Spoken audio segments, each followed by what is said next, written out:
está Francesco Gazzella muy bien acompañado con Ignacio Briones, ex candidato presidencial, ex ministro. Muy buenos días, gracias por acompañarnos. Y Ignacio, no puedo dejar de preguntarle por este hecho, porque me imagino que está sorprendido. Usted fue candidato presidencial, como lo decía al principio, y ¿está de acuerdo con lo que dice la ministra recién, que estamos perdiendo no podemos perder la capacidad de asombro, digamos?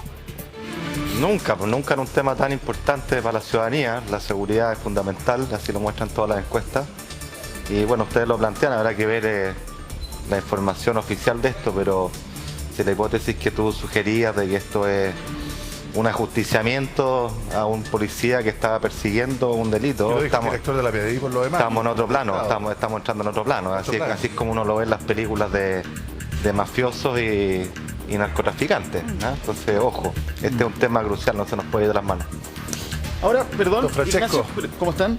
Pero si usted hubiese sido presidente de la República, le hubiese tocado enfrentar esta crisis de seguridad, que en algunos casos, algunos dicen que claro, que este gobierno lo ha hecho muy mal, el que tenemos, el actual, pero de todas formas hubiese sido una cuestión muy dura, porque iba creciendo y no supimos atajarla. La ministra del Interior dice, siempre plantearon una frase, esto de que nos llevaban no solo algunos metros, sino varios kilómetros adelante de algunos grupos delictuales. Entonces, ¿cómo lo siente usted realmente? Si le hubiese tocado esta responsabilidad sincera de enfrentar la crisis de seguridad con casos como estos.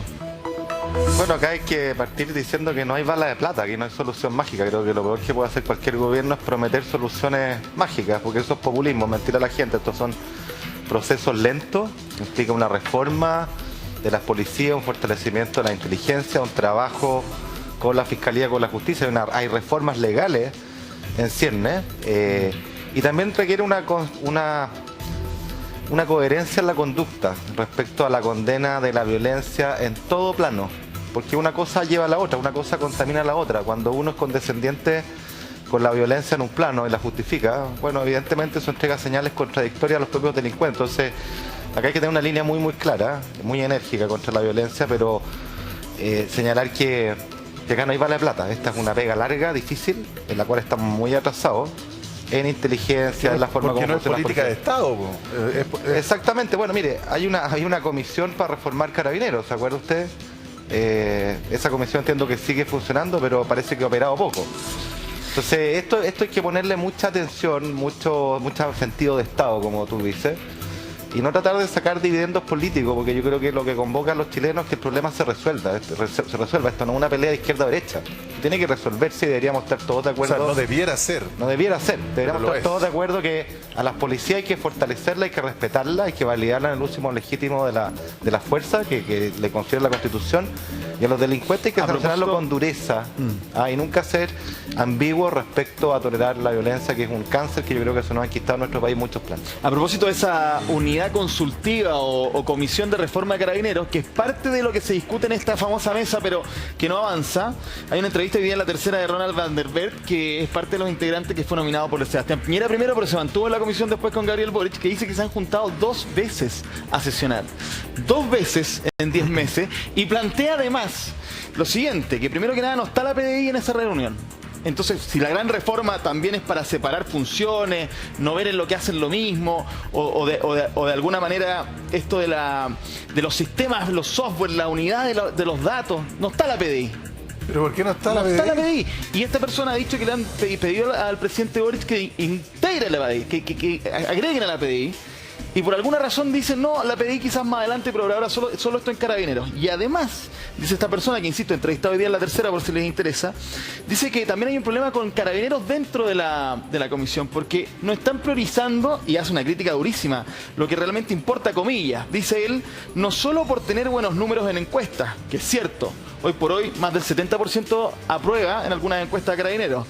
No solo por tener nuevos uniformes o banderas LGBT en algunas unidades de transporte, tú vas a resolver los problemas que en este caso son del personal, su entrenamiento, su formación, etcétera, etcétera. Insisto, nominado por Sebastián Piñera. Entonces, 2 veces Ignacio Briones.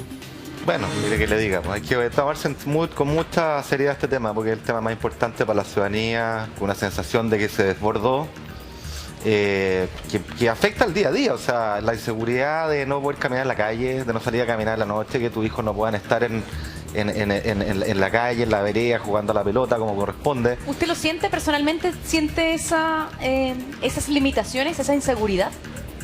O sea, yo con mucha gente que ha hablado me transmite esto, o sea, cómo le ha cambiado su vida cotidiana. No, pero por eso le pregunto a usted de no saber. personalmente. Familiarmente. Claro, familiarmente le ha Yo como cambiado la vida. yo en como algo. que soy bien relajado y por suerte no he tenido un incidente mayor. He Claro. tenido vecinos que han tenido asaltos durísimos, violentos. Yo por suerte en mi vida nunca me ha pasado nada, pero uno está siempre expuesto. Pero creo que más que uno que hay que pensar en el país. O sea, hay personas, la gran ¿Sabe mayoría lo que de Chile pasa, que Ignacio? tiene miedo y afecta su libertad cotidiana, su vida Eso, cotidiana, claro.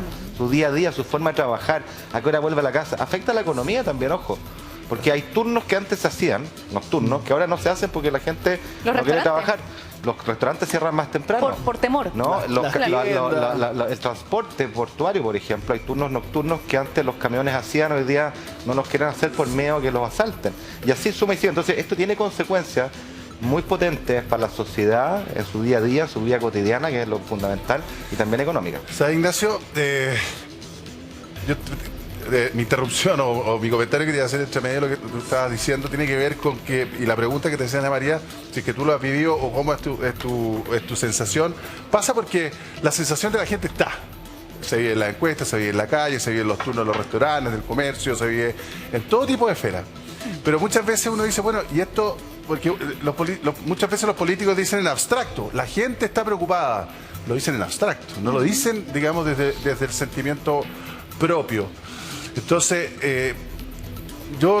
muchas veces, y todo yo creo que nos preguntamos, si es que hay realmente una empatía respecto de la clase política con la gente, cuando todavía vemos que la mesa de seguridad está pateada por la derecha y todavía nadie la recoge, o se recogió a media, o le falta una pata, y la verdad es que siguen pasando estas cosas y no avanza nada dentro de la agenda o dentro de las cosas que todo el mundo hablamos, de los diagnósticos, de que la inteligencia, que el proyecto de acá, que el proyecto de acá, que esto, que la migración, que no sé qué sé yo.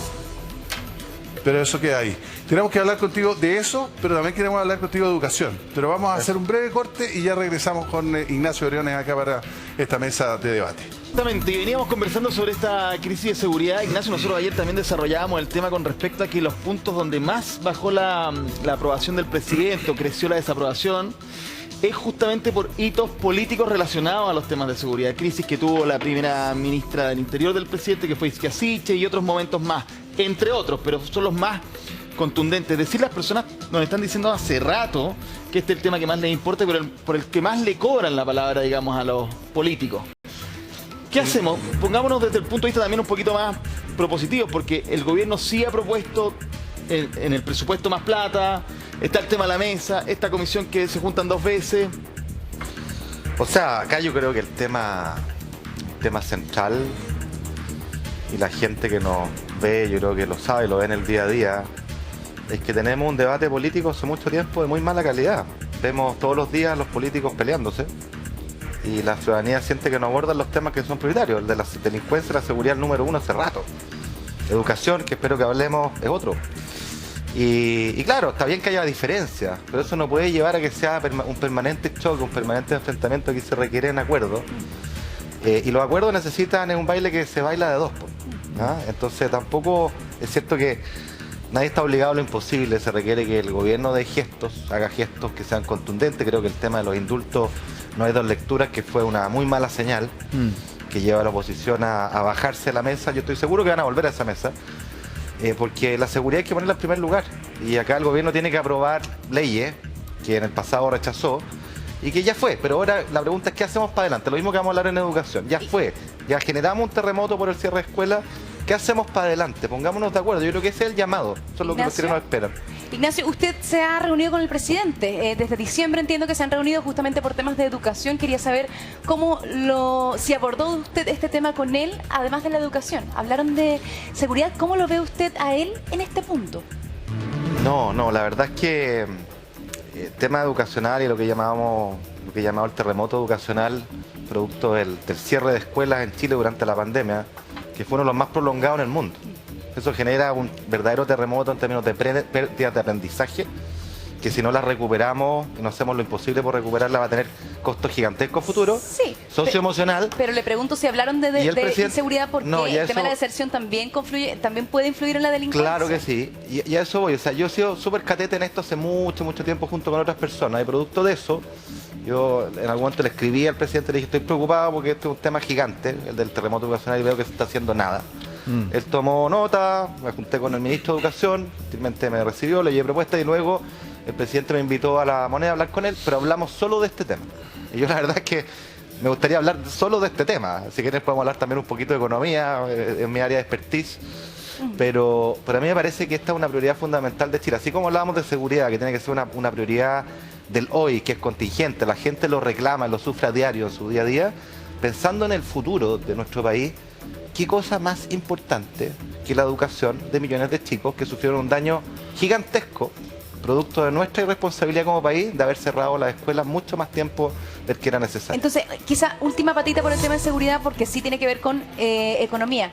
¿Es una cuestión de recursos financieros el tema de que no avanzamos en materia de seguridad o no? No, es mucho más que eso. Siempre los recursos son súper fundamentales, pero acá se requiere, como decía José Luis, una mirada de Estado. Y entender que esto no hay bala de plata, no es de la noche a la mañana que se mejora. Las mejoras institucionales que tú hagas hoy día a nivel de las policías, a nivel de la inteligencia, a nivel de la fiscalía, incluso a nivel de la justicia, son cuestiones que todas son difíciles, lentas, pero entre más nos tardemos, más vamos a demorarnos en cosechar los resultados que la ciudadanía espera, que es un combate efectivo contra el crimen, con personas que se vayan presas y por delitos graves realmente permanezcan en la cárcel y no ocurra esta insensatez que desafía el sentido común de cualquiera, de personas con reincidencia, mucha reincidencia, 20, 30 delitos, bueno, vuelven a salir libres y la gente se pregunta con toda razón, ¿por qué? ¿Qué diablo está pasando? Si eso no tiene que pasar nunca más, ¿te fijas? Pero para llegar a la solución de ese problema es un camino largo, difícil, complejo y que requiere la voluntad de todos. Caminarlo. Por supuesto, por eso que entre más nos demoremos, peor. Y esto requiere la voluntad de todos porque es un problema país.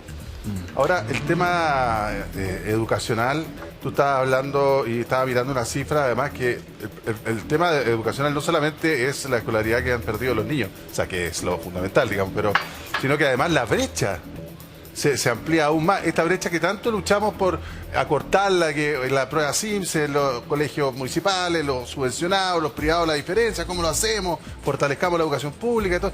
Miren, hemos tenido ese debate de los últimos 20 años y resulta que estos años de pandemia nos ha hecho retroceder no solamente en la educación general, sino que también en este ámbito de la brecha. Lo que tú dices es súper cierto. O sea, yo tengo la sensación de que nos llenamos la boca de hablar de derechos sociales, derechos a la educación, pero los hechos hacemos poco. Sabemos que estructuralmente tenemos una educación que es súper asimétrica en las oportunidades que genera para los chicos. Muy desigual. Hay brechas Eso es estructural. Eso es estructural. Y eso hay que hacer lo imposible por cerrarlo, ¿no? Pero lo que tú señalas es fundamental porque la pandemia nos pegó a todos, pero a algunos les pegó mucho más en materia de educación. Para que tengan una idea quienes nos escuchan, Chile, entre cierre total y parcial de sus escuelas, cerró algo así como 80 semanas, uno de los países que más cerró sus escuelas en el mundo. Contrario a esto que decía la UNESCO, que las escuelas tienen que ser las primeras en abrir, las últimas en cerrar. Eso significa, nosotros esto lo hemos calculado, lo hemos hecho la estimación, que los colegios municipales, donde se atienden los sectores de menores recursos, en promedio perdieron 1,3 años lectivos completos. 1,3, escuche bien. Los particulares subvencionados, 0,9. Los particulares pagados, donde se atiende menos del 10% de la población, los con más recursos, apenas 0,4.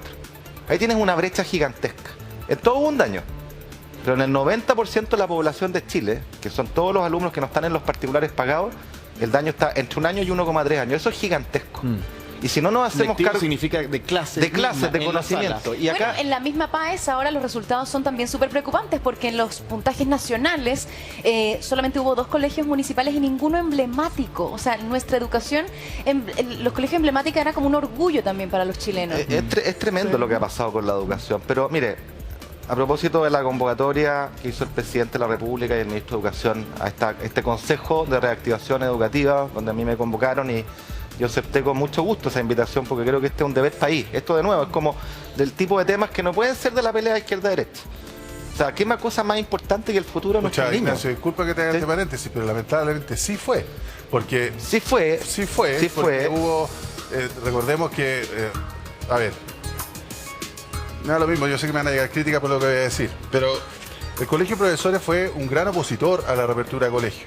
De hecho, ellos pidieron ser vacunados primero, o de los primeros, y se les vacunó de los primeros. Y después igual decían que no estaban las garantías, que no estaban las garantías, que no estaban las garantías. O sea, fueron muy majaderos en eso. Entonces también, y cierro el paréntesis, tuvo un componente político esto de que tuviéramos cerrado tanto tiempo. Claro, y es súper lamentable, y ese es el drama que tenemos. Recordemos acá que se acusó constitucionalmente al ministro de Educación, al ministro Figueroa, por precisamente querer abrir las escuelas. Y uno puede tener crítica respecto a la forma de abrirla, mira, Claro. mejoremos. Pero acusar constitucionalmente a un ministro que quiere abrir la escuela desafía cualquier sentido común. Y yo sé que las personas que nos escuchan así lo entienden. El Colegio de Profesores, tú lo bien lo dices, se opuso a esto. Y yo hago una distinción muy importante, el Colegio de Profesores y los profesores. Yo me he juntado con muchos profesores de escuela que, bueno, tenían cerrado el colegio, no depende de ellos Claro. que esté abierto o no. Y tenían que hacer las de Kiko y Caco para poder más o menos llegar a sus niños y no dejarlos abandonados. Era prácticamente imposible. Entonces, pero mira, yo creo que el tema de fondo, porque acá no podemos pasarnos la vida discutiendo de quién es la culpa. Claro. Yo creo que eso es inconducente, Vamos cada para uno va a adelante, asumir sus como responsabilidades. Y la pregunta es, ¿tenemos acá un terremoto educacional? Sí, creo que no hay dos lecturas en esto. Y enseguida entonces, ¿qué es lo que vamos a hacer? De eso se trata. ¿Cómo vamos a hacer nuestro máximo esfuerzo por mitigar los impactos? Porque acá, yo aprovecho de pasar este mensaje, algo que es difícil de entender. Muchas personas dicen algo así como, bueno, si perder un año, ¿qué tanto? Si después se recupera. ¿Ah? Y no es así. La educación es como una escalera o un edificio. Los conocimientos son acumulativos. Entonces, si usted no tiene el primer piso de la casa, no puede tener el segundo piso de la casa, ni menos el tercero, ¿no es cierto? Entonces, el daño que se produce cuando usted pierde aprendizajes que no se recuperan, particularmente en etapas tempranas, son irrecuperables, generan un daño irreparable. Y esto requiere en consecuencia también el involucramiento de los padres, que los padres entiendan que no mandar a los chicos al colegio no es inocuo, genera un daño permanente para su vida. Mira, hablábamos recién de la pérdida de aprendizaje. Chile en promedio perdió un año completo, los municipales 1,3. ¿Qué significa esto en la práctica, en el futuro de esos niños? En términos económicos, voy a hacer la parte fría y calculadora.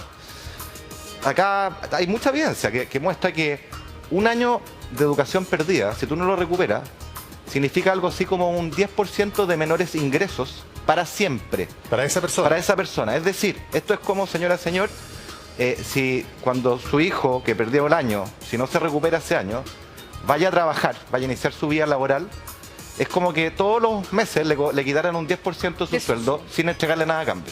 O si usted le prefiere, es como que en 40 años de vida laboral, ¿no? Que es lo que típicamente uno tiene, es como que le quitaran 4 años de esos 40 de ingresos. ¿Ya? Entonces esto es grande. Pero espérame, eso en la práctica es ¿por qué? Porque no se sube al carro de, no sé, la universidad, porque perdiste competencias. Perdiste conocimientos. Y competencias que no se recuperan más si tú no intervienes con decisión y tempranamente. Entonces, es un daño bien concreto. Yo podría decir, mira, para la economía también tiene un costo, una economía que crece menos, ahora que estamos preocupados del crecimiento, dado que vamos a entrar en recesión, y de la productividad. O sea, ahí tienes un argumento económico, pero hay un argumento que para mí es el más potente, que es ético. O sea, ¿cómo diablos nosotros vamos a abandonar a millones de chicos que no por su culpa no pudieron ir a clase, por nuestra culpa? Esos chicos el día de mañana, si no hacemos nada, con justa razón nos van a decir, ustedes nos abandonaron, ustedes cerraron la escuela y no hicieron nada por mí.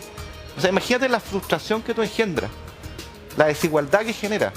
Esto es súper dramático. O sea, acá las brechas de desigualdad entre ricos y pobres pueden crecer 10% si no hacemos nada producto de lo que yo les decía al principio. Es súper heavy lo que tú estás diciendo, Ignacio, porque al final mucha gente que nos debe estar mirando en la casa hace lo imposible por la educación de sus hijos desde el punto de vista personal, del sacrificio. Llevarlos al colegio, traerlos de vuelta, estudiar con ellos, motivarlos y todo el cuento. Y por factores que son ajenos al esfuerzo de esa mamá o papá sobre estar encima de los hijos, porque uno siempre está muchas veces la caricatura de que la mamá y los papás no se preocupan, lo mandan al colegio y todo, pero hay mucha gente que hace el esfuerzo porque su niño se eduque y salga. A ver, no sé, yo no puedo ser profesional, pero me encantaría que mi hijo sí tuviera otra herramienta.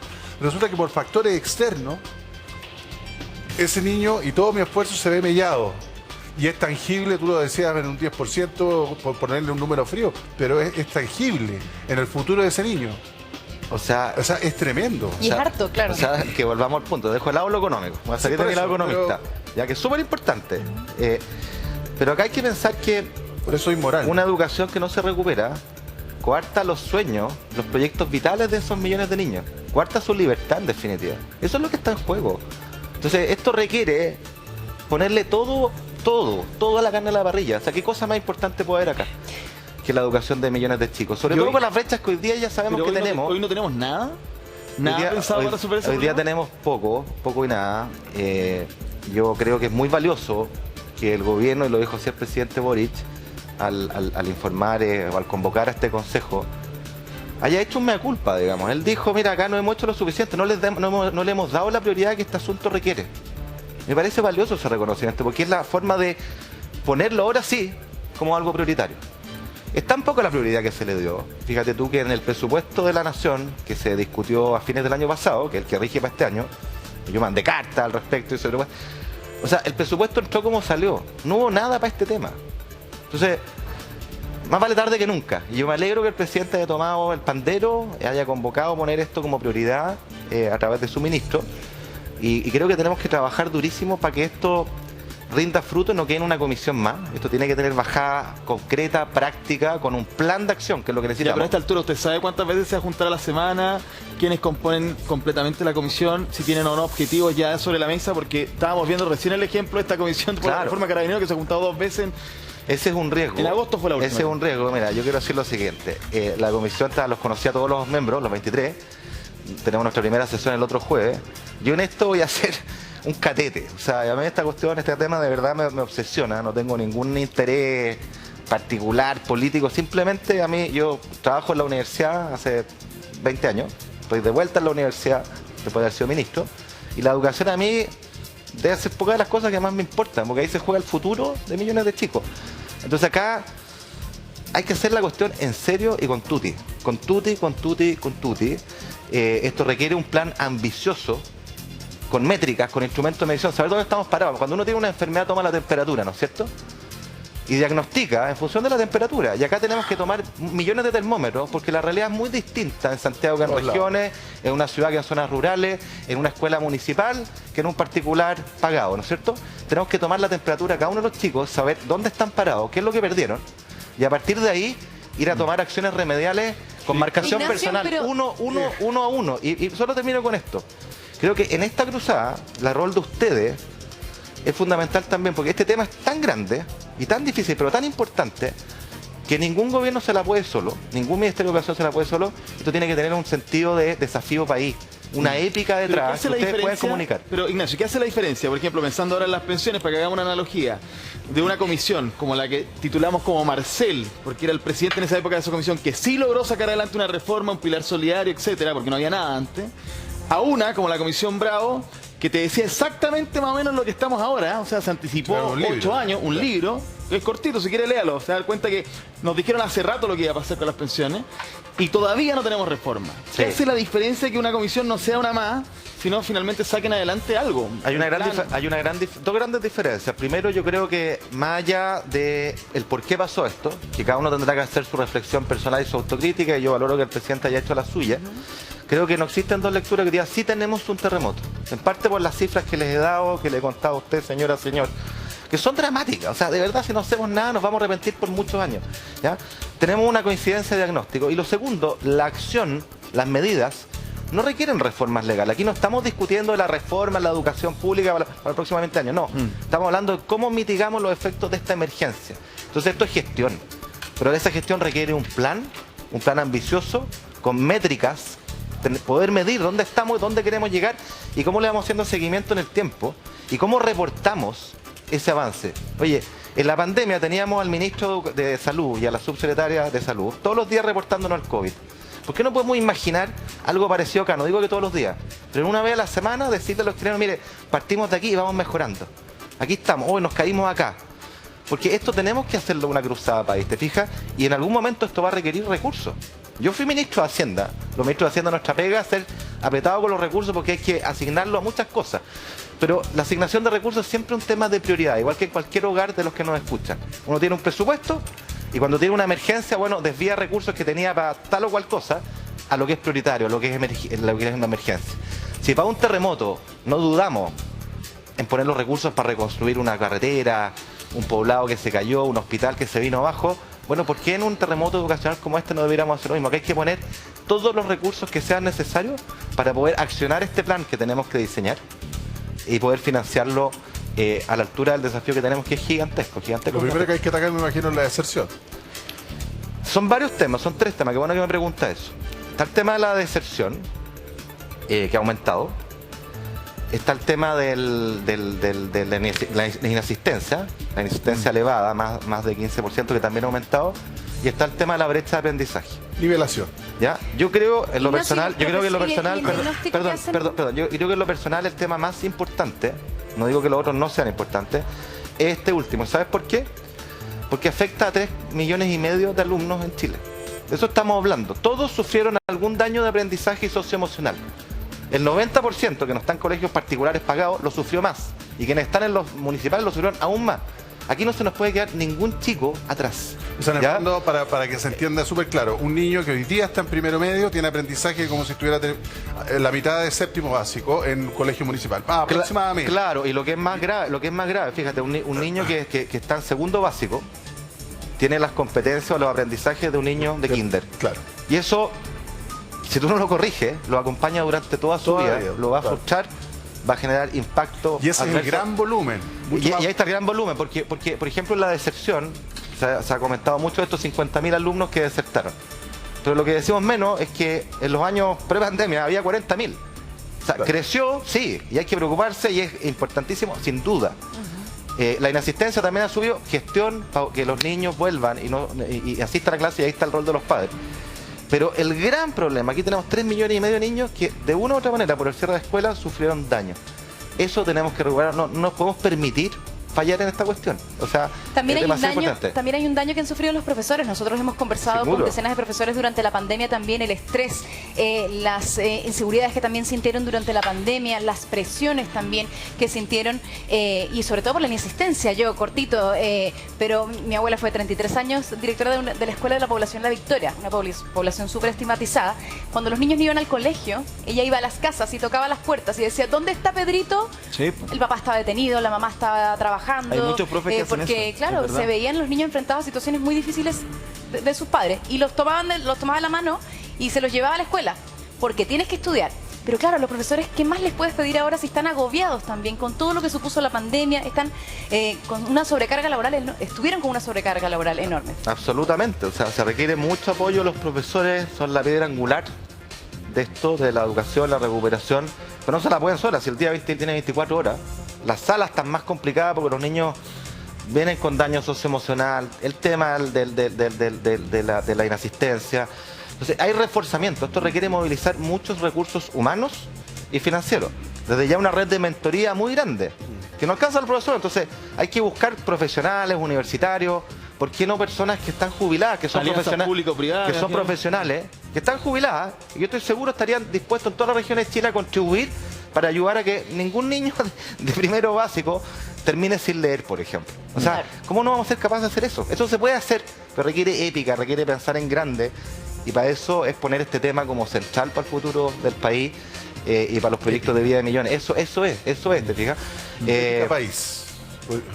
Es una épica país, tiene que ser un desafío país gigante que nos movilice a todos. O sea, yo estoy muy seguro que hay mucha gente que estaría dispuesta a colaborar en esto, incluyéndolo a ustedes. Vamos a seguir conversando de eso, pero son las 11:30 y termina una reunión importantísima que se está jugando un proyecto minero muy relevante. Ojo con la siguiente noticia, porque el gobierno del presidente Gabriel Boric y el comité de ministros a cargo acaba de rechazar el proyecto minero Dominga. Y así cumple este gobierno. Para bien o para mal, le gusta a quien le guste o no, le vamos a preguntar a Ignacio Briones con el rechazo de este proyecto minero conocido como Dominga. Insisto, el presidente en su campaña había hablado fuertemente de evitar, de no hacer crecer más las zonas de sacrificios y había puesto como ejemplo el rechazo a este proyecto. No tengo el dato, si me pueden ayudar con si fue unánime la decisión, pero fue unánime. Ya, me lo dicen, me dan esa información, Ignacio, unánime. Los 5 ministros entonces a cargo votaron en contra. Mira, yo más allá de este proyecto particular, creo que revela el problema de fondo que tenemos en nuestro país. 2.500 millones de dólares. Que tenemos una institucionalidad que está supeditada a criterios políticos. Este es un proyecto que lleva 10 años 10 años, con una inversión de 2.500 millones de dólares, como tú dices. Y está bien que eventualmente se rechacen los proyectos, sobre todo cuando no cumplen los estándares ambientales, que son tan importantes. Pero lo que no puede ser es que un proyecto que ha cumplido con toda la normativa se demore 10 años para que una instancia política finalmente diga, usted no. Porque no es muy distinto a lo que pasó en Ñuñoa con este proyecto inmobiliario, que también fue rechazado en una instancia previa por razones políticas. Eso destruye la institucionalidad, afecta las inversiones, y acá lo que tenemos que entender es que no hay ninguna incompatibilidad entre una protección exigente del medio ambiente y el entorno, de la cual yo soy full partidario, porque creo que es fundamental. Eso no es incompatible con tener un rayado de cancha que entregue certeza, que sea expedito, que no se demore 10 años, y sobre todo que no sea discrecional. ¿Y eso es un problema de diseño de nuestra institucionalidad? Porque aquí estamos hablando de que si el presidente dijo en su discurso de toma de posición de mando o cuando ganó la elección, dice, no, a Dominga. No queremos más zonas de sacrificio. ¿Qué le queda al gabinete después para hacer el análisis técnico? Claro. Tenemos un problema de diseño en nuestra institucionalidad, no cabe duda. O sea, Chile requiere muchas inversiones para que volvamos a crecer, para que demos empleo, para que tengamos mejores condiciones de vida. Creo que hemos aprendido a golpe algo que es bien obvio para nosotros los economistas, pero que es menos obvio porque nosotros mismos lo explicamos mal, que es que sin crecimiento no hay mejores oportunidades de trabajo, de emprendimiento y tampoco recursos suficientes para que el Estado haga la política social con tutis, niveladora de la cancha que necesitamos. Necesitamos crecimiento y eso supone inversión. Y Chile tiene una oportunidad única en su historia, porque somos ricos en recursos naturales que hoy día el mundo, precisamente para combatir el cambio climático, está demandando. Minerales, cobre, las energías renovables, el hidrógeno verde. Todo eso supone millonarias inversiones con proyectos muy grandes que tienen que pasar por este filtro institucional de si se aprueba o no se aprueba. Y por eso que es tan importante tener un rayado de cancha que sea súper exigente, pero que sea súper expedito, que sepamos rápido si el proyecto va o no va, y sobre todo que no haya discrecionalidad hay política. Quienes defienden la etapa, área o espacio político dentro de la institucionalidad ambiental porque dicen, por ejemplo, en una comuna donde efectivamente, digamos, es totalmente una zona de sacrificio, Tiltil, por dar un ejemplo, al margen de que cumplan todas las medidas, quien nos gobierna podría pensar, ¿sabes qué? Basta con esta comuna, basta. Sí, está todo resuelto en temas medioambientales, pero no más en este sector. Por eso se defiende también algunos en general en el proceso. No sé si es la última etapa, pero al menos en un proceso. Por eso hay participación temprana ciudadana en las primeras etapas. Yo creo que ahí también hay algo que mejorar. Yo creo que es sano, por ejemplo, que si un proyecto no pasa... O sea, uno quisiera tener una muerte temprana de un proyecto.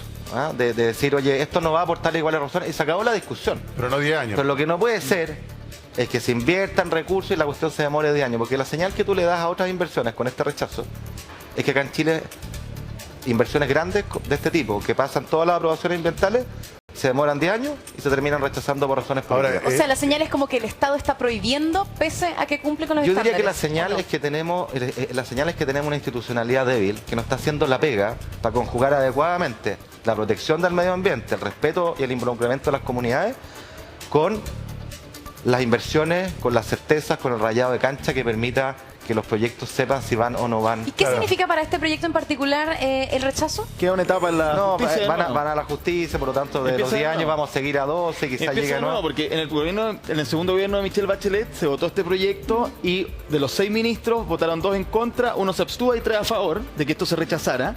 Y recuerden ustedes que le renunciaron 2 ministros a Michelle Bachelet, de Hacienda y Economía, en su minuto, Rodrigo Valdés y Céspedes.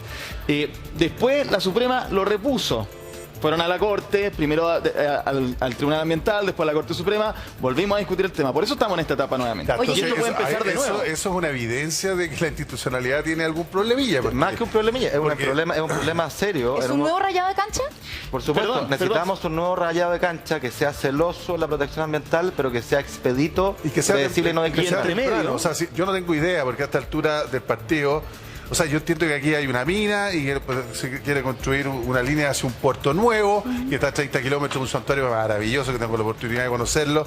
Me imagino que la gente de Dominga defiende, oye, pero si esto no va a afectar, esto aquí están todos los informes, que es todo el cuento. Y por otro lado, hay gente que dice, no, esto va a afectar de otra manera, o esa cuestión, tenemos un santuario natural. La verdad, a esta altura, yo como gente que lee, que se trata de informar de todas estas cuestiones, yo no cacho si esto efectivamente es bueno o malo al medio ambiente, o es inocuo, o no sé. Pero, porque hay muchas voces, te alimentan de todas partes, que es otro cuento. Pero si yo veo que hay un proyecto que lleva 10 años, que ya fue rechazado, pero que se repuso por la Corte Suprema, que ahora de nuevo fue rechazado, que seguramente tiene más herramientas para seguir y que toda la cuestión... No, espérate, y entre medio, ojo que cuestión... acusaron al presidente Sebastián Piñera constitucionalmente por esta cuestión, por el traspaso de su parte a la familia. Pongámonos estos términos. Los países que admiramos, los Nueva Zelanda, los Australia, los Canadá, son capaces de conjugar aquello que nos importa, protección del medio ambiente y de las comunidades, con un marco institucional, un rayado de cancha donde se juega el partido, que es claro, que es conocido, que es expedito. No se demoran 10 años. Y también los grandes proyectos se demoran 3. Y señales para los inversionistas. Por supuesto. Que en el fondo le dicen, oye, tengo esta idea, este proyecto. Le dice, señor, a ver, de que lo vamos a analizar. Y en cierto tiempo prudente se le dice, sí o no, puede seguir adelante. Estas son las siguientes etapas, qué sé yo. Yo te digo una cosa, que va a sonar pecaminosa, pero la creo firmemente. Nosotros en Chile necesitamos más y mejor minería. Más sustentable, no menos minería, porque tenemos una oportunidad histórica, que el mundo está pidiendo lo que nosotros tenemos y somos ricos, y en lugar de ponerle lomos de toro a aquello, deberíamos buscar la fórmula de desarrollar mucho más la minería del litio, la minería del cobre, la minería del hierro, el hidrógeno verde en materia de energía renovable, y para que eso ocurra, que son inversiones multimillonarias, señora, señor, lo que necesitamos es un nuevo marco, un rayado de cancha, un acuerdo de futuro, de mirada a largo plazo, que diga protección súper estricta al medio ambiente, con una cancha que funcione, que sea expedita, que entregue certezas para que esas inversiones ocurran. Si no, vamos a estar desperdiciando la oportunidad y nos vamos a arrepentir, ¿ya? Ahora, yo quisiera volver a educación, porque también esto tiene que ver con un tema educacional. Yo quiero insistir acá, estimado, y ojalá ustedes como canal ayuden en esta cruzada y nos presionen y nos hinchen para que los que estamos en la comisión y el gobierno haga su pega. Esto no puede ser un volador de luz, no puede ser una comisión que quedó ahí como era tu aprehensión. Tienen que exigirnos que hagamos la pega. Yo voy a sacar la mugre para que hagamos la pega y para que esto repercuta en un plan con recursos, con acciones que podamos medir, porque no tenemos derecho a fallarle a los lomos. Y aclaro una cosa, perdona, porque me lo han dicho en redes sociales y a lo mejor algunos de quienes nos ven piensan lo mismo. Esto no son pegas remuneradas. Los que estamos acá, yo por lo menos le voy a dedicar muchas horas, esa es mi intención, sin recibir ni un peso, porque es lo que corresponde en una causa como esta. ¿Ya? Algunos dicen, me escriben relacionado que te conseguiste pega, es la típica chaquetera. Yo no necesito pega, tengo una muy buena pega y feliz en la universidad. Pero esto es un desafío país, es una cuestión de por lo mismo esperamos que se junten harto y que saquen el informe y esto se traduzca en leyes o cambios en un plan del Ejecutivo. Dicho eso, en Chile, Ignacio, y esto tiene que ver con la educación, se habla mucho de que los sueldos son malos, de que nuestra media es terrible porque la mitad de los chilenos ganando menos de 500 lucas, cómo se hace en tiempos de inflación. Pero muchas de las razones tienen que ver con la efectividad, la productividad y varias cosas más que tienen que generar las empresas o los lugares de trabajo, pero también con la educación. También con la educación. Sí, pues. Si el tema es que, y esto está archiestudiado, me imagino que usted lo ha estudiado también, Ignacio, si no mejoramos nuestros niveles de educación en todos los niveles, porque los colegios particulares pagados, ojo, que sí es buena plata, pero cuando compiten con el mundo en los rankings nos va re mal, muy mal. Entonces ahí tenemos un serio problema y mira el titular que tenemos en pantalla. Chile es el cuarto país del mundo al que más le cuesta financieramente llegar a fin de mes. Claro, malos sueldos se traducen en esto, o hay algo en el sistema, y usted alguna vez tuvo una portada en las últimas noticias, Ignacio, explicando el tema de por qué sentimos que Chile es tan caro, y algunos le reclamaban, bueno, pero si usted fue ministro de Hacienda, ¿cómo no lo solucionó? Como si fuera fácil. No sé, y usted se rió un poco con esa polémica, pero tenemos un problema, y nos estamos comparando con países como Argentina, que tienen 70% de inflación, ellos dirán el 50, otros dicen 70%, Kenia, por ejemplo, el Líbano. Increíble los nombres que estáis diciendo. Argentina me puede sonar, perdón Ignacio, pero o está tan mal Chile o está más o menos el estudio, no sé. No, pues lo que tú dices, de parto en orden, lo que tú dices es súper importante. Hay una palabra horrible y fría, señora, que se llama productividad. La voy a sacar del mapa, para que no se enrede. pero que tiene que ver con, la productividad tiene que ver con la capacidad de hacer más con lo mismo. Es decir, cuando usted tiene una panadería, por ejemplo, si es un gran panadero, con la misma harina, con el mismo horno, es capaz de hacer más y más rico pan. Y ese más rico pan usted lo vende más caro y va a vender más. Por lo tanto, va a tener más ingresos. ¿Qué es lo que me dice esta analogía? Cuando usted tiene capacidades elevadas, como ustedes, que son destacadísimos periodistas, gana más que si tiene peores capacidades. Y eso va de la mano con la educación. Y aquí los datos, permítanme citarles solo uno, son bien alarmantes. Y por esto que el desafío educacional tiene una cuestión de emergencia, que es el terremoto de hoy día, y una cuestión estructural. Miren, ¿sabían ustedes que las competencias, las habilidades promedio de un trabajador chileno, un adulto, con educación superior, promedio, todas las profesiones, universidades, institutos mezclados, estas competencias de ese adulto chileno no son muy distintas a las de un neozelandés con educación primaria? Esa es nuestra realidad. Y esto sugiere que la educación superior en Chile apenas corrige lo que la escuela no hizo y tiene que hacer. Y mientras no corrijamos eso, nos vamos a hacer trampa en el solitario con este problema gravísimo, dolorosísimo, de dificultad de llegar a fin de mes. Tremendo. Porque una variable fundamental es que podamos subir los sueldos, y los sueldos no se suben por decreto, por ley, por arte de magia, como plantean los populistas. No, el mundo no funciona así. Cualquiera que tenga un almacén lo sabe. Sí, Ignacio, él paga lo que puede pagar. Un alcance, ¿no? Ese no es solo el problema, porque finalmente el problema es que la educación superior también le prometió a la clase media, a la clase trabajadora, que si usted se graduaba, se endeudaba para estudiar, iba a salir egresado de tal carrera y usted iba a tener un buen sueldo. Y esa promesa no se cumplió, porque sale ese egresado, el joven sale egresado de tal carrera, y son pocos los que tienen el sueldo que tienen, no sé, el 17% de los chilenos, sino que tienen sueldos bajos. Ese es un drama. ¿Y ahí cómo se llega a fin de mes? Es un drama que tiene dos partes. Primero tiene que ver con la calidad de la educación que tú recibiste en la escuela. Cuando la calidad que recibiste en la escuela es mala, tú vas a ir a la educación superior, pero no vas a ir a la Universidad de Chile, por ponerla a la de más alto prestigio ni a la mejor carrera, que son las que tienen las rentas más altas. ¿Ya? Y en esa promesa de la educación superior, yo estoy de acuerdo contigo, hubo unas diferencias de calidad fastuosas. Y muchos alumnos con razón se sienten engañados, porque la promesa era, yo voy a la universidad, no, ahí hubo derechamente, me endeudo, pero después lo puedo pagar porque voy a ganar mucho más. Y cuando esa promesa no se cumple, la frustración es gigantesca. Entonces esto tiene que ver con regulación de la calidad de la educación, pero tiene que ver con una etapa previa. Recuerden que la educación son escaleras, son etapas, son pisos de una casa. Con el primer piso de la casa, que es la educación preescolar y escolar, la educación prebásica y básica. Luego la educación media. Y luego la superior. Si tú no haces bien los primeros pisos, no vas a tener el último piso de calidad. Y ese es el drama que tenemos que corregir, que tenemos acá un problema bien estructural. Y la segunda parte de la nota, esto tiene dos elementos. Uno son los ingresos. ¿Cómo mejoramos los ingresos a largo plazo? Esta fría palabra, señor y señor, productividad, que es lo que nos diferencia de los países que solemos citar, que ganan mucho más, son más productivos, producen más que nosotros con lo mismo. ¿Ya?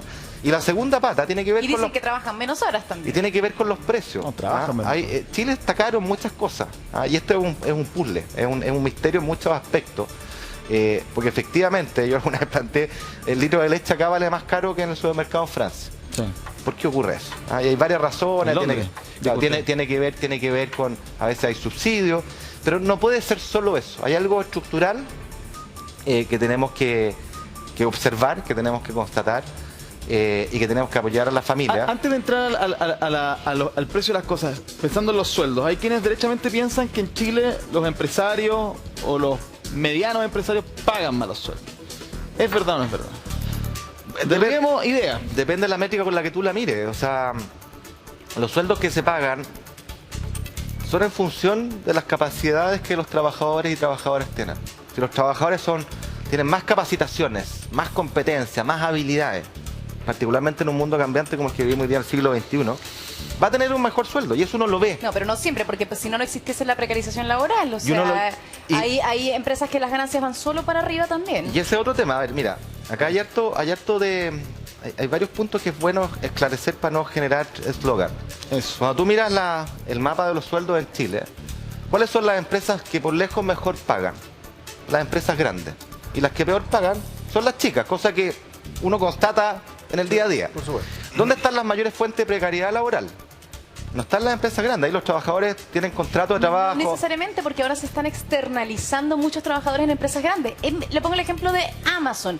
Empresa estadounidense, un monstruo gigante, próspera, excelente, externalizan a la gran parte de su planta y esas personas no pueden ir a la fiesta de fin de año, esas personas no tienen buenos sueldos, no son de la empresa al final. No son de la empresa. Y ese otro punto, sin duda. Pero en general, las empresas grandes, los trabajadores tienen contratos laborales, todos, pagan cotizaciones de seguridad social, reciben beneficios de la empresa además del salario.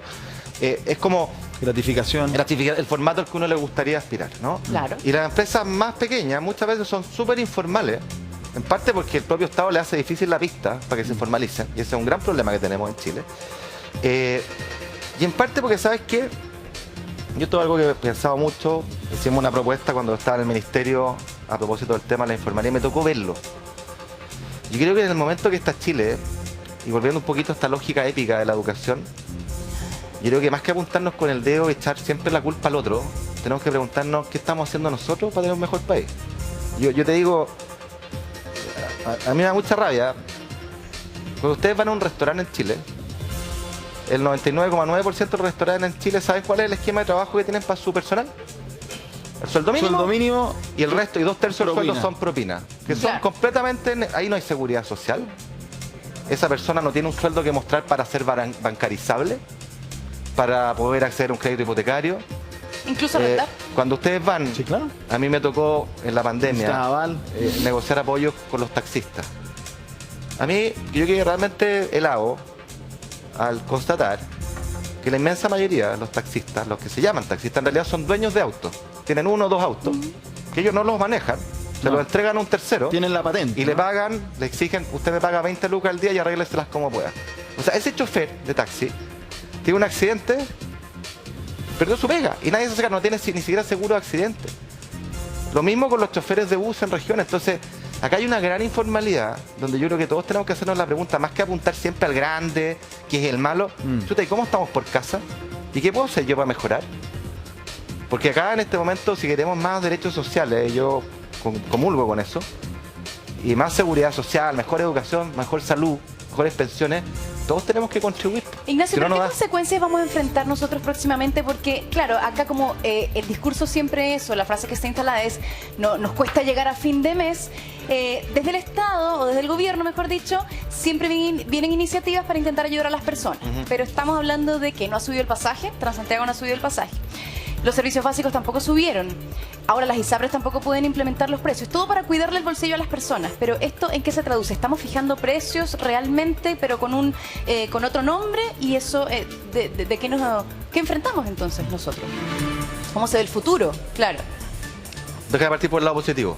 Porque en lo que estábamos conversando, de cómo mejorar el problema, cómo resolver el problema de llegar a fin de mes, uno está en la educación, las competencias son mejores sueldos, mejores oportunidades. Tema 1.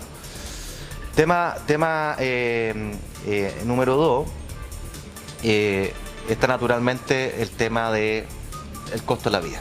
Y para el costo de la vida, yo creo que hay una herramienta que nosotros implementamos en el gobierno del presidente Piñera, que bien vale la pena ampliarla, extenderla, mejorarla, que se llamó el ingreso mínimo garantizado. Que básicamente, ¿qué es lo que dice, señora, señor? Yo sé que usted se saca la mugre todo el día, le pagan el sueldo mínimo, no le alcanza para llegar a fin de mes, pero nosotros, el Estado de Chile, todos los chilenos solidariamente le vamos a poner un suple, un complemento. Usted gana 400, aquí tiene 100.000 pesos adicionales para llegar a 500 lucas. Yo creo en ese esquema, creo en un esquema de transferencias directas que premia el trabajo formal, no al informal, al formal, de esas señoras, ese señor que saca la cresta en el día y que no le alcanza. Ese es un camino para combatir la desigualdad de ingresos que toda la evidencia muestra que es el más efectivo, ¿ya? Y volviendo a tu pregunta... A ese camino le cerró la puerta a este gobierno. Pero bueno, al principio conversemos, yo creo que ese es un camino fructífero. O sea, si estamos tan preocupados de la desigualdad de ingresos, yo creo que es un tema. La evidencia comparada muestra que 8 de cada 10 puntos de disminución en la desigualdad vienen por transferencias directas. Pero respecto a tu pregunta, que es súper importante, esta fijación de precios, yo sé que voy a ser políticamente incorrecto en lo que voy a decir, nos estamos haciendo trampa en el solitario. Porque usted señor, sabe que la plata al final tiene que salir de alguna parte. Si el déficit del Transantiago no es que sea gratis, lo pagamos todo. ¿Cómo lo pagamos todo? Ya sea con mayores impuestos, o ya sea quitándole plata a educación Para a ponerse salud acá. o a pensiones, que son las prioridades nacionales, o a seguridad. Ya, entonces al final no hay nada gratis. Y lo que hacemos fijando precios es que incrementamos el déficit y del Transantiago. Cuando fijamos o congelamos el precio del peaje, claro, todos aplauden y el ministro se saca la foto, ministro del gobierno que sea, pero cada vez es más difícil subirlo. Y esa diferencia de precio, porque hay que cubrir los costos y al concesionario no es que haga caridad, hay que compensarlo, porque tiene un contrato. La plata sale ¿de quién? De todos los chilenos, porque han de saber que el Estado no produce plata. La plata del Estado Y por eso siempre viene de las regresiva. personas, Claro. de ustedes, de quienes nos escuchan, Exactamente. a través del IVA, a través de Ignacio, impuestos generales. Entonces, eso es. Muy interesante todo, podríamos conversar. No me largo ha y tendido. preocupado. Yo quedé pero No. bajoneada Lo que pasa con es lo que se viene. Queremos estar muy pendientes del tema de educación, que es el tema por el cual te invitamos principalmente, porque es un tema que nos interesa y el terremoto educacional hay que reconstruirlo de alguna manera. Así que de partida agradecerte tu presencia acá y tu vocación también para enfrentar el problema conjunto a todos quienes conforman esa mesa. Son 23, entiendo. Así 23, que sí. ha sido un gusto tenerte acá y esperamos seguir conversando sobre educación, a ver cómo avanza esa comisión. Ahí estaré en la cruzada, así que cóbrenme la palabra y gracias por el tiempo y la oportunidad. Porque insisto, el tema más importante por delante y quienes nos escuchan, todos tenemos que poner de nuestra parte, porque esto es grande y es difícil. Gracias.